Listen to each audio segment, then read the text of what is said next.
All right, YouTube, how you doing? Welcome back to the channel. We got Monday Night Football week number 7, Lions taking on the Bucks. In today's video, I'm going to dive into this game. I'll give you my prediction on the side. I'll give you my prediction on the total. We'll talk about a few player props that we like within the game as well. But as always, guys, make sure to keep an eye down on the pinned comment of this video. That's where you'll find all of my final plays, so I'm actually rolling with myself. If that does interest you, it is absolutely free down in the pinned comment. All right, YouTube, how you doing? Welcome back to the channel. I tell you guys I'm a dummy all the time. They don't suck. They've just been sucking. Get them down to -3 for more juice than Jose Canseco in his prime. Tell me you're new without telling me you're new. So don't go jumping down my throat in the comments, right? If you want to fade me, or if you do want to ride me, this still leaves a bad taste in my mouth, right? And remember, more chins, more wins. This is video 1 of 2 for Monday Night Football. We also have a secondary matchup that will be its own video posted on the channel. Houston taking on Seattle. So if you're looking for that game, it'll be posted shortly after this. But guys, go ahead and hit that like button. Hit the subscribe button as well. Let me know all of your favorite plays down in the comments. I've been telling you guys a ton, right? Not just for me. And I do love, transparently, I do love reading the comments, reading and seeing what the community is riding with, some of the angles you guys are coming from and the insights. But I also do really believe you're helping out a ton of other people find some angles and find some spots to look at. So get those favorite plays down in the comments. Let's talk about this one here. We got the Lions taking on the Bucks. Right now, Lions 6-point favorites or 5.5-point favorites, depending on where you find it. Total sitting at 53/52.5. Lions coming off of a pretty bad loss, right? Like, you would have thought that Green Bay loss on the opening weekend might have been their worst loss of the year. I do think that getting smoked primetime there, 30-17 by the Chiefs, not exactly the best look. That moved them to 4-2 on the season. Tampa Bay is coming off of 2 straight wins. They're 5-1 on the season. They beat down on Seattle in that thriller, and then they took it to San Fran, right? 30-19. Now, there are a few things that we just need to mention. The injuries in this game are pretty damn apparent, right? Bucky Irving not going to play. Chris Godwin not going to play. Evans and Egbuka are both questionable. Obviously, Evans coming back would be huge in kind of the midst of all this negative news with the injuries. Getting your number 1 receiver back is probably a good thing for Baker. But Haggard, their offensive lineman's also out. And then Levante David listed as questionable here. On the Detroit side of things, there's a ton as well. Now, left tackle Decker is questionable, I believe. I don't know if it's doubtful. I think I saw it doubtful at one point, but questionable, so we'll see if he plays. But then on the defensive side of things, we do have Kirby Joseph out, Terrion Arnold out, and DJ Reader questionable. So there are a ton of injuries, and like I tell you guys all the time, with injuries, just make sure you're doing your own due diligence and looking into it, and just don't get surprised by anything. But let's talk about Detroit's offense versus this Bucks defense. We'll talk about Goff, we'll talk about the run game, then we'll flip it, we'll talk about the Bucks and their offense and Baker taking on this Detroit defense. So let's get into it here. So right now, Jared Goff should see a decent amount more man than zone. That's the way the Bucks have been playing all year and kind of historically as well, right? Which is honestly a decent enough spot for him. In terms of his numbers, man seems to be his preference. 9.2 yards per attempt. Completion percentage goes up to nearly 76%. No interceptions against man this year. 75% in a positive direction DVOA rating. And then expected points added, EPA, 37.8, almost 38. So I do think that Jared Goff, in terms of the coverage that he'll be seeing, should be in a decent enough spot here. And last time he played this this Tampa Bay team, it wasn't exactly the worst of games from him, right? We have it up right here. He threw for 307. I do still think that this is a good spot in terms of what he may be seeing from a coverage perspective, right? Now, obviously, when we talk about the Bucks, I think that the biggest thing to note is, okay, well, it's the Bucks. We should expect some blitz, which makes sense. They're blitzing at the highest rate so far this season. That's just kind of their thing, and we know that's the defense, right? The thing to note, though, is they're ranked just 22nd, way down on the list in terms of clean pocket percentage. So I do think that even though they may blitz, Jared Goff and this offensive line, obviously with the injuries that we talked about to keep in mind, I do still think may have a clean enough pocket, which would be obviously very, very big for him. And throw in the fact that against the blitz specifically, yards per attempt goes up to 10.5. Completion percentage goes up to nearly 80%. No interceptions versus the blitz this year. DVOA goes up as well. So there are some metrics to look at that would say Jared Goff against the blitz, especially if this Lions team is able to pick it up, no problem, right? So I do think from a coverage and pressure slash blitz perspective, Jared Goff may be in a decent enough spot here. Now, if we talk about the run game, actually one last thing on the Jared Goff front. This is a Tampa Bay team that is third in terms of screen frequency against and top 10 in check down. So we may see some of these short passes and whatnot from Goff more often than not. And that's obviously a guy that will take the check down all day long. So definitely something to know. But let's talk about the run game here, because this is a pretty good, I say pretty good, it's a really good Detroit run game, right? 8th in yards per game, but just 16th in yards per carry. Now, the one thing that I will say is they run the ball a ton, right? So sometimes when you're doing a lot more quantity, that yards per carry could go down a little bit. I don't want to say that like it's gospel truth, but it's not shocking that they're more of a middle of the pack team in terms of yards per carry, just because of the frequency that they run at. Now, what's good to note here is this is a really good Tampa Bay run defense.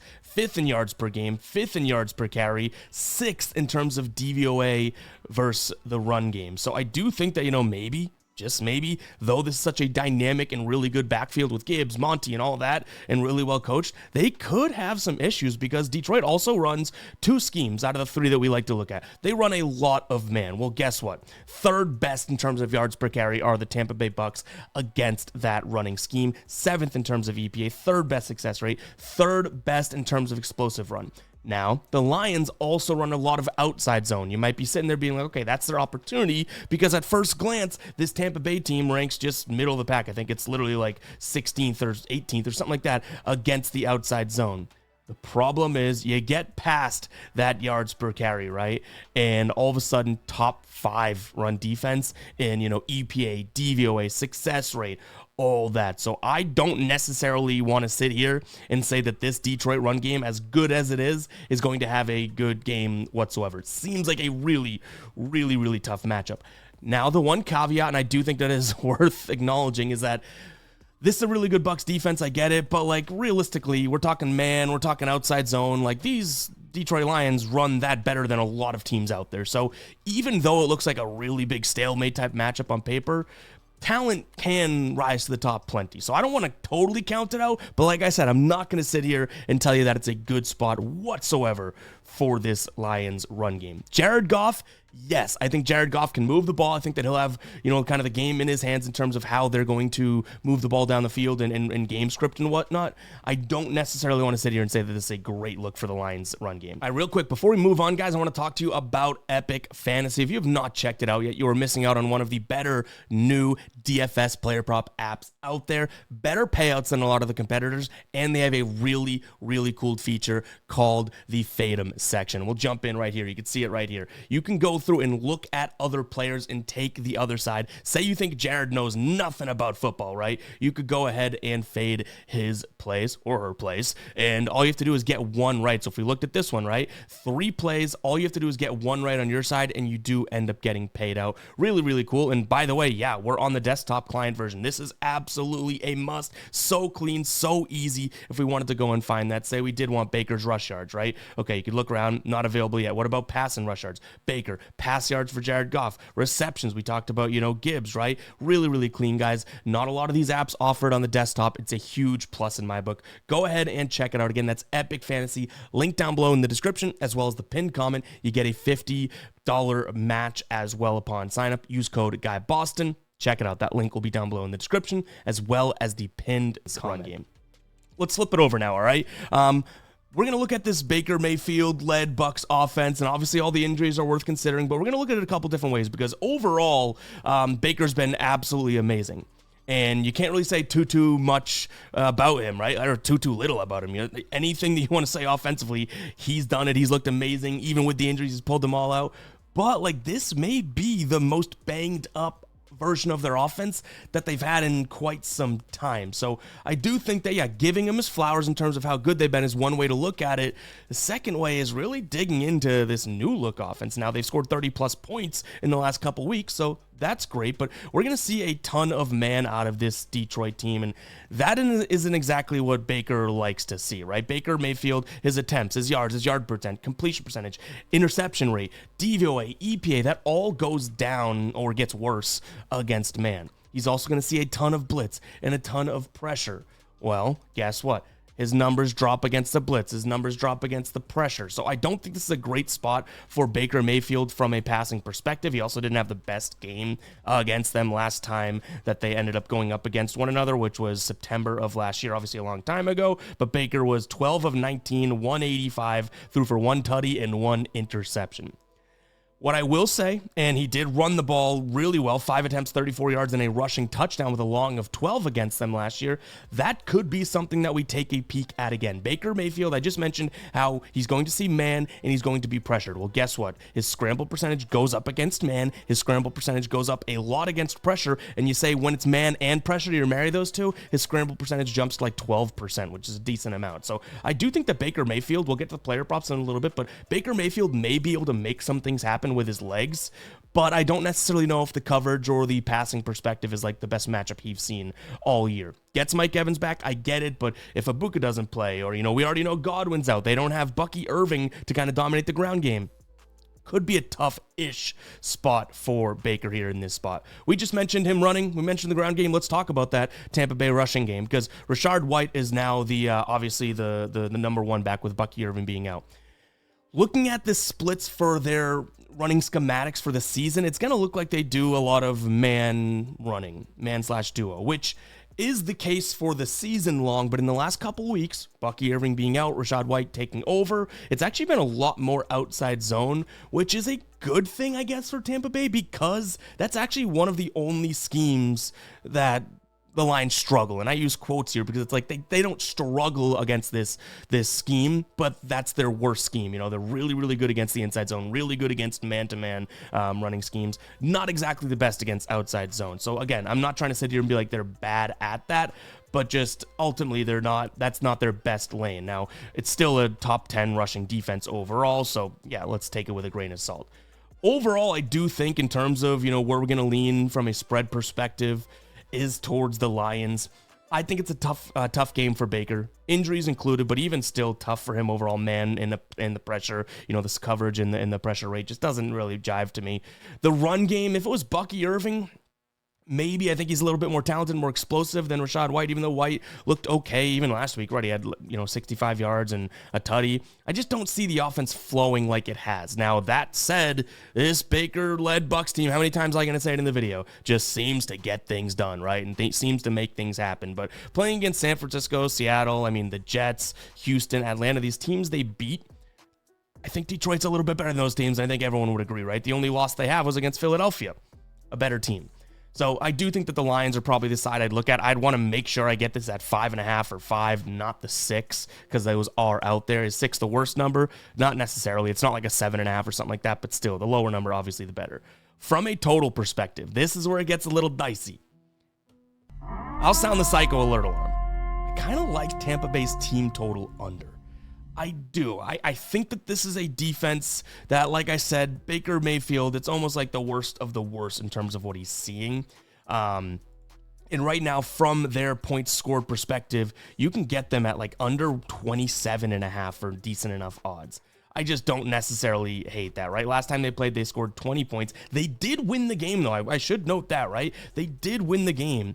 So I could see that being a nice enough spot. The problem here is that we've seen, some decently high-scoring games, I guess, on this Detroit team, right? Baltimore put up 30, even though they really beat them good.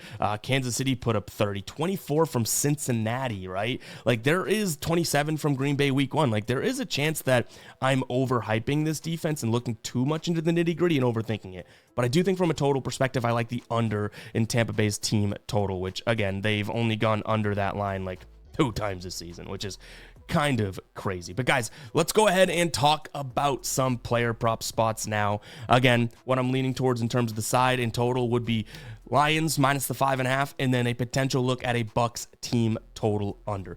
But let's talk some player props like I mentioned. First one here, and by the way, guys, this is Outlier, one of my favorite player prop research tools out there on the market. Go ahead and check it out. Link will be down below in the description, as well as the pinned comment. You get 7 days free. After that, it's just $19.99. You hit some plays with this, it pays for itself on a month-to-month basis, right? Go ahead and check it out. First player prop here is going to be Jared Goff, over 22.5 pass completions. You can see 7 of his last 10. This season, he's only done it in 3 of 6, but check this out. Last time they played last year, right? 34 damn completions against, and this is a Tampa Bay team that is just ranked 22nd in terms of completion percentage against. Now, like I mentioned, I do think that the Lions will be winning this game. Maybe they try and force the run and all that stuff, but I think that they're going to be getting that lead because Jared Goff goes out there and plays pretty well. And yeah, I want to consider a potential look at maybe the attempts at 32.5. Again, he crushed that 55 pass attempts last year, but he really is not, like, that's clearly not their game script. They run the ball so much. You can even see that here, right? They run it at a 50-50 clip. Right here is league average. So clearly there's a ton of rushing plays coming from them. So I think from a 22.5 perspective of completions, don't mind that whatsoever. I also don't mind his passing touchdowns. Again, I do think that there's going to be some struggles in the run game, but look at this, over 1.5, minus 189. It's damn juiced, right? So passing completions, probably going to be what we look at. Next up, Jahmyr Gibbs. I like him with his receptions. Right now, I think his receptions are still, let's see if we can find this. That's a great thing about Outlier too, guys, by the way, as I click off of it. The great thing about it is that you can see all of the other lines and all of the other stats as well. So if we go to receptions for him, yeah, plus 125 still for him to get 4 catches. Has he been doing that?